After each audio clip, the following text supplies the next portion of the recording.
Hello and welcome back to the MOOC on launching new ventures. In this segment, you're going to hear about the key factors affecting opportunity identification. Conventionally, people may think, well, opportunity identification relies on serendipitous discoveries, meaning you stumble upon an opportunity. This is not necessarily the case. Actually, there's lots of research that shows now how you may systematically enhance your ability to identify opportunities, and that way not rely so much on luck or the luck component in this whole process, which is also dissatisfying if you only wait for chance to happen.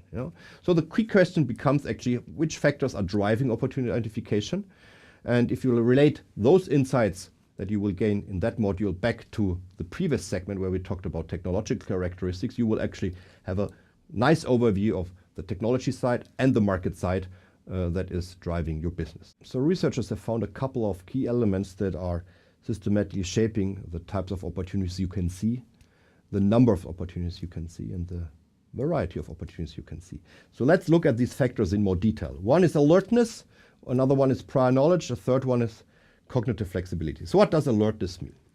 Alertness really means that you are awake, that you are sensitive to opportunity identification. Some people might walk past opportunities but don't see that there is an opportunity because their mind is somewhere else. Alertness means that you do not actively search for an opportunity but rather stumble upon it. So the question is, can you practice to be more alert? Yes, you can. You can read the newspaper in a more alert fashion. You can read the internet in a more alert fashion and always ask yourself, well, is this problem that I'm seeing here actually an opportunity to do business? The second element that is important is prior knowledge. And what we have seen in research is that people tend to identify opportunities in the domains that they really know well.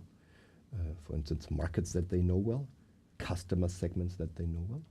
So it's market knowledge, knowledge of customer problems, and other types of knowledge that drive the opportunity identification process as well. And finally, you have a third factor, cognitive flexibility, that is shaping the opportunity identification process. It's the ability for entrepreneurs to zoom in and zoom out, from the more general to the more specific, and also to look at problems from multiple angles. So let's look at the concept of alertness. As we have just seen, it's the propensity to identify opportunities without searching. So it's the stumble upon an idea. And one of the prime examples of this way of opportunity identification is IKEA. Actually, IKEA, you may know that company. It's a furniture store that is producing flat package self-pick-up furniture that is modular, ready to assemble. Most of you have probably engaged in building an IKEA chair and building an IKEA table before. But it's quite interesting to see how that concept came about. It was a co-worker who in the 1950s tried to remove the legs of a table in order to fit that label in a car. And in doing so, he had this idea of create furniture that would be ready to assemble and could be more easily transportable to the homes of people. Very much the concept of IKEA that we still see today. Another key element that is shaping the opportunity identification process is your prior knowledge. Think about your knowledge of customer problems, think about your knowledge about market trends, etc. What is important to reflect on is how heterogeneous, how different that knowledge is that you possess and your team members possess. What we know from lots of research is that a key driver of opportunity identification in that sense is heterogeneous knowledge in a team, meaning specifically that you have different sets of exposure to customer problems that exist out there in the market. That tends to be higher if you have different age groups in your company, if you have different types of industry experience in your company, you come from different social levels, etc., etc. So in other words, if you have a homogeneous team, you might say, well, we are quite limited in types of the customer problems that we can see. And that means I might have to reach out to other people who come from different age groups, who have different industry experience, who come from different social levels in order to understand customer problems that I might not be able to see.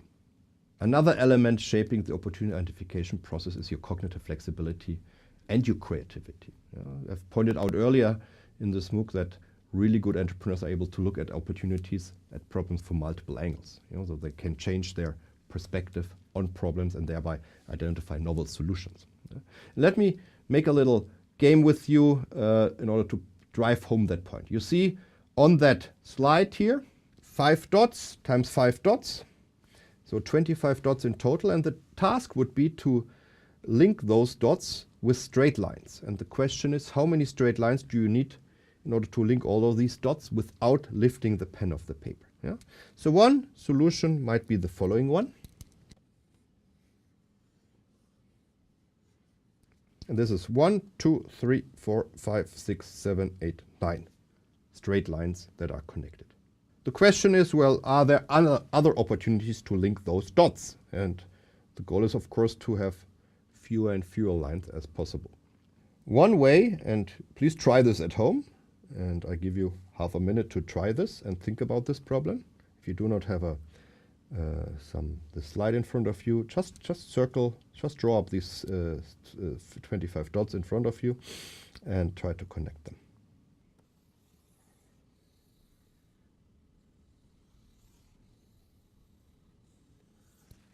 Okay, so these are 1, 2, 3, 4, 5 lines. These should be, of course, be straight lines, so forgive me that it's a bit shaky, but it's very hard to draw on this monitor. Why do many people not arrive at this solution? Because you typically do not want to extend the space of your paper and draw, for instance, on your desk if you want to do this. So it's a bit of thinking out of the box. Another solution is the following. You might actually say, okay, I use a very, very thick pen, a much thicker pen that I use here, and say I use actually one line, and that line cuts across like this, So you would have a very strong line like this. Another one would be, and if I could lift that up, and if you have a paper you can do this, you make a cylinder and actually have a line, a spiral that spirals around this cylinder, which is also one line. Another solution would be to fold your paper up and actually have all the dots on top of each other, so you actually need only a dot to connect these different dots, which is like a minor line, if you would want to say it that way. Okay, but what this tells us is that you need some cognitive flexibility and creativity to come up with new solutions. And in that case, you come up with new solutions in a way that is thinking outside the box, And you might ask yourself, why didn't I come up with the idea to use a different set of pens? Because you have been using that same pen all day, and that pen has been rendering its service as well. You were able to make notes. So cognitive flexibility has this one component. You look at the problem with different sets of tools, with creativity, you think outside the box. An interesting example of cognitive flexibility that comes from the entrepreneurial space is EndoArt. EndoArt is a company that was created here on the Lausanne campus by Nikos Dergiopoulos, a fellow professor of mine. And he explained to me his company definition and the opportunities he saw in the following way. He started producing stents, and stents could be applied in the body, in particular to prevent and address congenital heart disease. But stents could also be applied elsewhere in the body, and that's how he saw his company. He basically said, well, stents, his technology could be applied across the body wherever blood flows. So his definition of the company was intelligent use of blood flow technology. And if you think about that, he could even have zoomed out one step more and said, okay, it's flow technology. So wherever something flows, not necessarily blood, we could apply potentially this technology, provided that it renders some kind of benefit relative to competitive offerings in those spaces. So if you think about this process that I just described, it's a zooming out process that is purely cognitive, i.e. it costs you only cognitive effort, but not a real expense up to this point, which enlarges your view of the opportunity space that may be in front of you. So you come from the specific solution that addresses congenital heart disease to other solutions that address blood flow, and then to flow technology. And I think this is quite an interesting intellectual exercise for entrepreneurs that is worthwhile doing, because it exactly helps you to understand what type of opportunities are in front of you. So what can you do? Based on these insights, what can you do to broaden your vision on the opportunity landscape? I think it's straightforward now. First, try to be more alert, meaning when you look out for opportunities, you see them more easily. Maybe you try to anticipate the future. How will prices change? What are kind of trends that you will see? And maybe you can then connect the dots when you stumble upon an opportunity. And also ask yourself, how do you interpret things? Are the more glass half full person, or the more glass half empty person? Do you see a problem, or do you see an opportunity to solve that problem? The second element would be acquire new insights, new knowledge. You can read the newspapers, you can read more broadly and get a more systematic understanding of application domains that way. Well, that takes some time, So you might want to opt for the quick route. You can systematically stay in industry categories, sectors, SIC codes, industry codes, that is, in order to understand. Ask yourself, can my technology be applied in those sectors?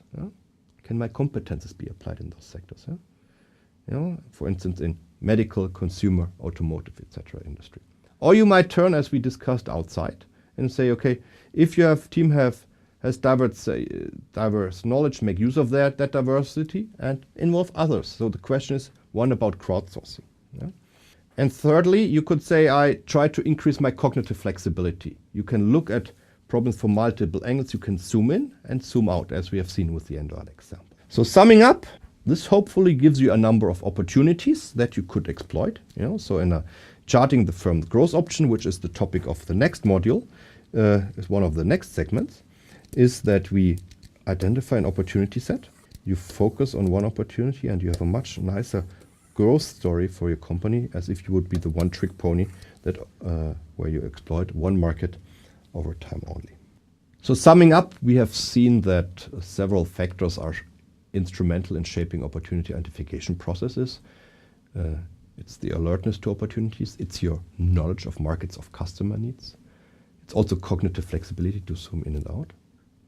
And coming back to the previous segment, we have also seen that the de and relinking process is quite essential on that front, meaning that you have certain technologies and you try to understand what is the scope of these technologies by asking yourself, what is this technology really doing?